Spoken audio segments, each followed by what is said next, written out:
All right, so just like we talked about yesterday, we're going to look at two different log functions. And again, the base matters. So you can have a base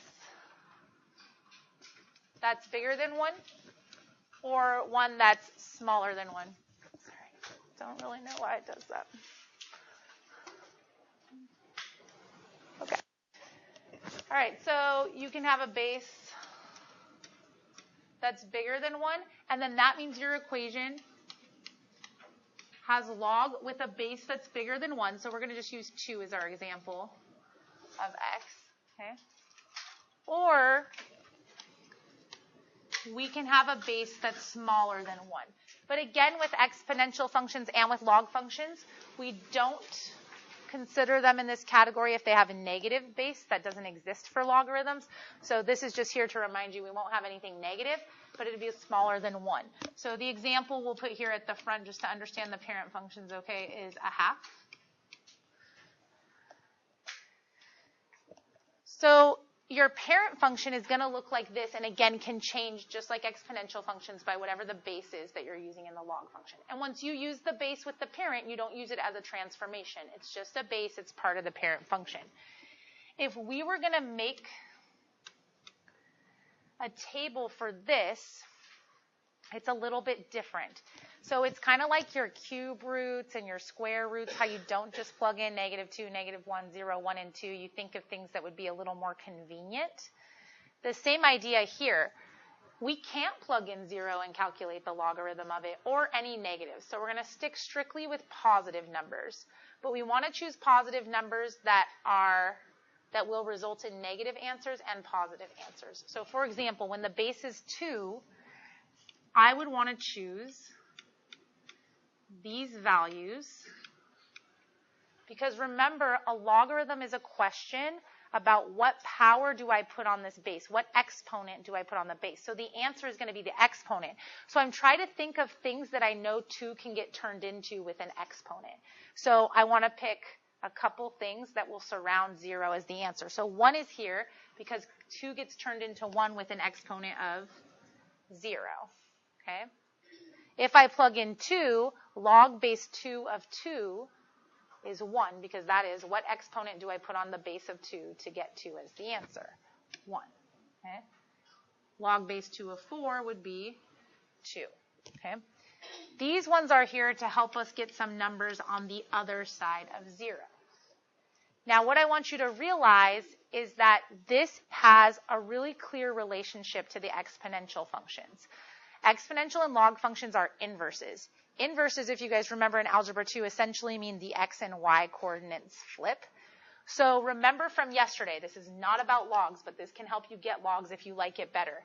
Yesterday, we built this function as a parent function, 2 to the power of x.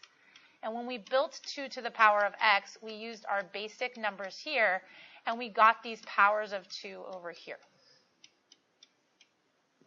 Look at 2 to the power of x, because that wasn't as unfamiliar, and look at how it's related to the log parent function. So if I was really struggling with log parent functions, what's a solution for me? What could I do? Genevieve? Right. But then what you'd have to do is essentially, you know how we always make 2 tables, like the parent function table and then the transformed table? If you guys do it this way, like you're using exponents to help you get logs, you'll essentially have walked through 3 tables by the time you finish it, right? When you make this first one, you can't be like, oh, this is my parent. No, this one is what I know better, and I'm using it to get my parent. Then I have to like erase this one from my mind. It's not part of the problem. And then do this one and the transformed one. Is that okay with everybody? So that's a really helpful way for you to get this. But again, you can't just like memorize procedures. It'll probably get mixed up. You have to understand what you're doing. Like I'm not graphing an exponential. I'm making an exponential table because it makes my log table easier, and then I'm forgetting about the exponent table. Okay? So that's kind of what you want to do. So this is what our table would look like. And then remember we said we couldn't plug in any zeros or negatives because we can't calculate the log of them. So the asymptote in this function is like a wall here saying you can't plug in these x's or anything on this side. So your graph is only going to be in here because you can only plug in stuff over here. So the exponentials, you could plug in anything, but you couldn't get 0 or negative. So you had this like horizontal asymptote saying you can't go down here. Now with logs, you can't plug in certain stuff. So you have this vertical asymptote saying, nope, none of these x's are over here. Okay? When it's a vertical asymptote, the equation is x equals 0 because all the points are lined up with 0 on the x-axis. Okay? And then if we plot these points, so like 1/4 -2, 1/2 -1, 1 0, 2 1, and 4 2, we get a curve like this. So again, really related to the exponential idea, which is like good and bad. It's good because it feels familiar, but then we have to make sure as students that we're really differentiating like which one has which properties and we don't mix them together when we're trying to do them. Okay. So if we were going to build 1/2, so let's say that we don't, how many of you guys feel comfortable just building the log parent function right away? Like you just love logs, you're good at it, you got it. How many of you are like, no, I'm going to build the exponential and flip it around to get the logarithm? Okay, so the rest of you don't know what you're doing yet. So let's give you guys something to do. So let's say that I don't feel really comfortable with logarithms. Okay, then when I see this in my problem, I know I have to build a parent function for that. But if I'm not super comfortable with logarithms, those of you that are, go ahead and said you're just going to use the log function and build it right away. See if you can build the parent function. For those of us that are not very comfortable with the log function, what we would do is we would think about this first. Okay, the exponential function with a base of 1/2, and how we built that based on yesterday with always these x's, and then we just plug them in and get the different values of 1/2. Okay, this is an exponential function, and I'm trying to graph a log. I can't use this. But I can use this to actually get the log function. So I'm going to invert it. All my y values become my x's, and my x's become my y's. So the parent function for this log base 1/2 of x will look like this. Oops. Sorry, this is a 2. But then I can never look at this again for the rest of the problem. I need to remove it from my mind. I don't want to accidentally end up graphing an exponential function when I'm trying to graph a log function. Okay? Is this all right with everybody? Okay. So you either understand how to build logs, you look at the base and you say, oh, the base is 1/2, I want that and a power above it, and then the things behind it that would be powers of it. If you don't understand that, you build this, you flip it around, but then you need to forget about this one and not accidentally use it. This log function will at least have the same property of this vertical asymptote. So all of these will have that because we still can't plug in zeros or negatives even though we changed the base. And then we'll plot these points. So 1/4 2, 1/2 1, 2 -1, and 4 -2.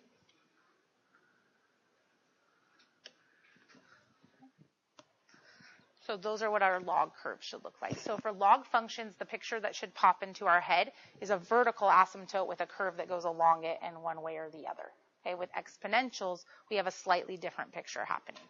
Okay, so what I want you guys to get from this part right here, or ask me questions about if you haven't got it, is do you understand the general structure of the function? So when you see a log, you picture a vertical asymptote and some curve like that with it.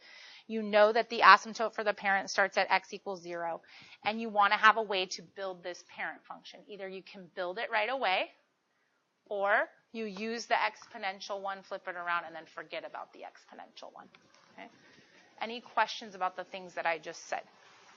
About building a parent function, the general shape of the graph, or the asymptote?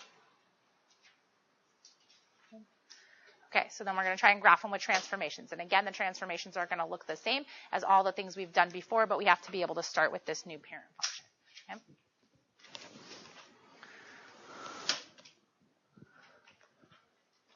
All right, so this one's not too bad, right? There's only one transformation up there, right? Which number in this equation is going to cause the transformation?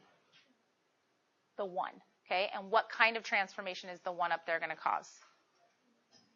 To the right one, right? It's in the log function with x, it's going to shift it to the right one, okay? So our transformed table, is going to look like going to the right one and nothing happened to the y's. Where are we going to represent the 3 in this equation?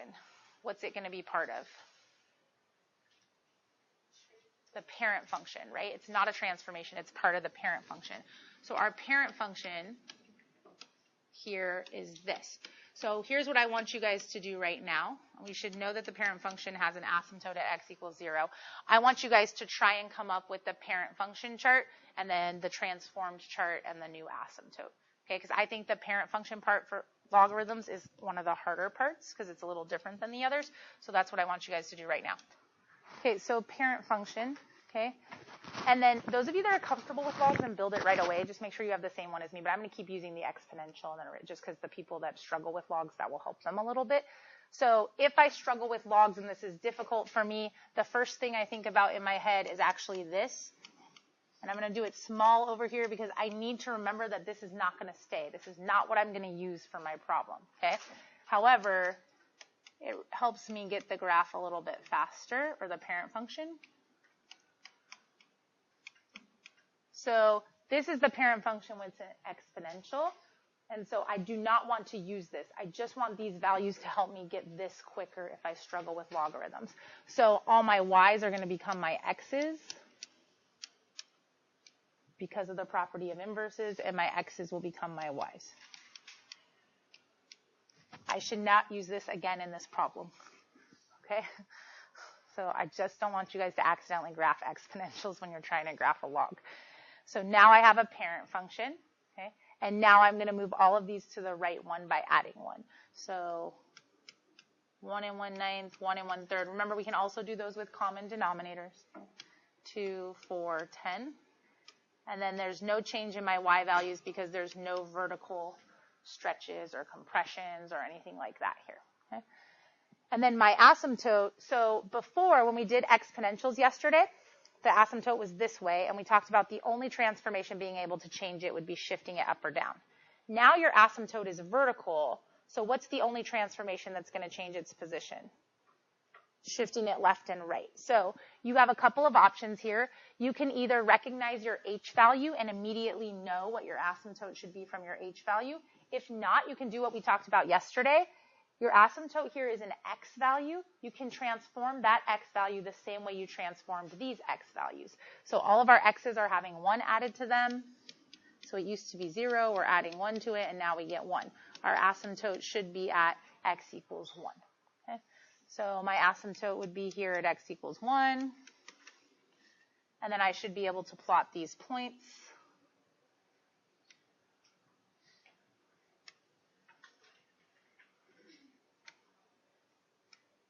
And get something like this. Okay? So again, same transformations over and over again, but logs are probably most difficult because the parent functions are kind of most mysterious to us compared to the others. Okay?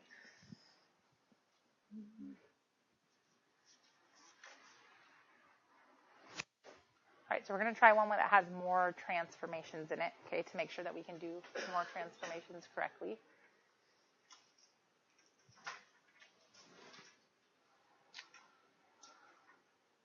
Actually, okay, I'm going to skip to number 3. Because we've been struggling with the horizontal stuff, so I just want us to see some of the horizontal stuff. Okay. All right, so before I start this problem, I should rewrite it a little bit, because remember, anytime there's a b value that's multiplying x, you want to separate the b and the x minus h quantity. They're still going to be inside the logarithm, but we want the -2 kind of separated from it. Okay. So if I factor the -2 out of the -2x plus 4, what's left here, -2x divided by -2 is x, and plus 4 divided by -2 is -2. Okay? And then I can see my h and my k value better.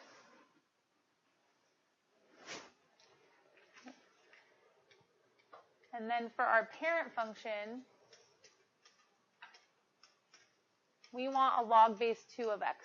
The base right here is telling me what to use for my parent function. Okay. So we already did this one on the other page and talked about how we could build it. Okay. So we saw these values in that parent function.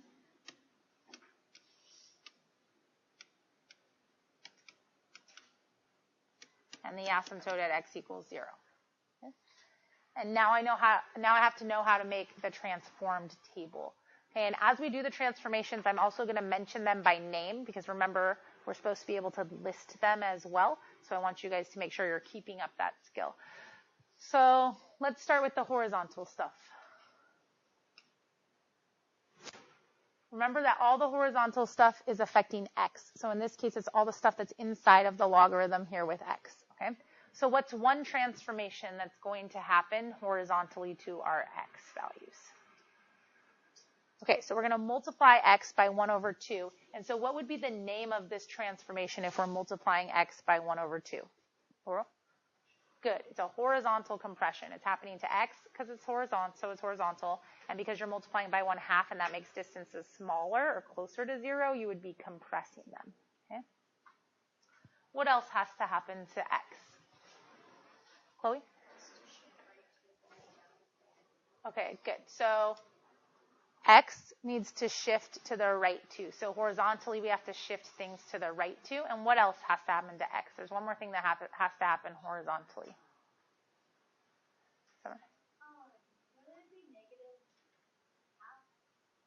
Yes, that's the part that's why I'm asking you about the other transformation. So it also has to get multiplied by a negative, but that's a different transformation, right? So the reason I separate them is because they're listed as two different things, right?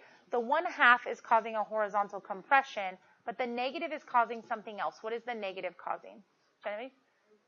Good. Okay, and when we're reflecting x, so x is what's being reflected, but when positive x's become negative and negative x's become positive, that means we're actually reflecting over the y-axis. Okay, so by name, this is all the stuff we would do to x calculation-wise.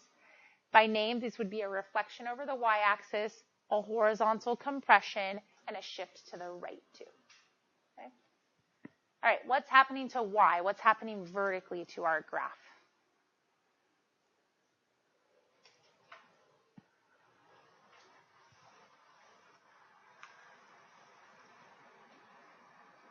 Genevieve? Good. So we just have the -3 down 3. Where else would we have to have numerical values in this equation to have some other type of transformation happening to y? Sierra? An a value, right? And an a value would cause either vertical stretching or compressing, depending on what number it was, or if it was a negative, can cause reflection over the x-axis. Okay? So these are all the things that we need to do. So here with logs and exponents, especially when you have something like this, it gets a little more difficult to calculate because you guys do have to deal with the fractions a little bit. So you're going to have 1/4 is going to multiply -1/2. If you have to, you write that out. So I'm getting -1/8, and I want to add 2 to that. So again, there's kind of two ways to do this. One way is that you really understand fractional values. I do fractions a lot, right? Okay, I get it. Kind of like my job, right? So when I'm doing -1/8 plus 2, I have the ability to go, that's basically 2 taking away an 1/8. Each whole number is made up of 8 eighths. So if I have 2 and I take away an 1/8, I understand that I have 1 now, and then just that 1/8 missing from that, making that 2. If that doesn't sit well with you, okay, with a lot of us that doesn't sit well, then we are just going to go ahead and do -1/8 plus 2, and we're going to find common denominators and figure it out that way. So this is like 16 over 8. So -1 plus 16 is 15 over 8. Okay. And if you wanted to know where to plot that, then you basically think in your head, how many times does 8 go into 15? Once, with 7 left over. That's how you get this idea and know kind of how far to plot it on the graph. Okay. There's no shame in either method. You have to try and just work with the fractions so you have some idea where to plot it. All right, so if we do the same thing with 1/2, again, if I'm not good at multiplying, 1/2 times -1/2 is -1/4. So to get this second value here, I need to do -1/4 plus 2. So again, Sometimes you guys are better with fourths and halves because they relate more to like the way money is broken up and stuff like that. I can see 1 3/4. If I don't see it that way, then somewhere on the doing 1 plus 2, okay? So 7/4. And again, if I want to understand that as a mixed number, like how many whole things and what's left over, 4 to 7 one time with 3 left over. Okay? Then if I plug in 1, -1/2 times 1 is -1/2 plus 2. So that will leave us with 1.5. If we plug in 2, 2 times -1/2 is -1. That's 1. And if we plug in 4, 4 times -1/2 is -2. That'll give us 0. Okay? And then our y values, we're just going to take them all and subtract 3. Okay? So these are a little simpler because there aren't really any fractional values with them. And then I need to know where my asymptote is. So again, you either recognize that the h value is the only thing that can change the asymptote, and you can immediately pull it from there. If you're uncertain about that, because our asymptote is represented by an x value, you can do all the transformations you did to x. So 0 times -1/2 would still be 0, plus 2 would be 2. Okay, so we would get our asymptote at x equals 2. So we'll plot our asymptote, and then plot our points, and then hopefully we should get a curve that goes along that asymptote at some point in time. So 1 7/8 -5. 1 3/4 -4. 1.5 -3. All right, so I got my points like this. And again, I can't graph exactly where 1 7/8 is on the graph. That's not what I'm judging your graph by. But I'm just judging that you know that 1 7/8 is closer to 2 than 1 3/4 is. 1 3/4 is closer to 2 than 1.5 is. And so that you're just kind of putting them in the order that they would go as best we can on our graph. Okay? So we'd have something like this. All right? So how about we go back to the weekly review and we do the log problem that was on your weekly review as well. Does that work for everybody?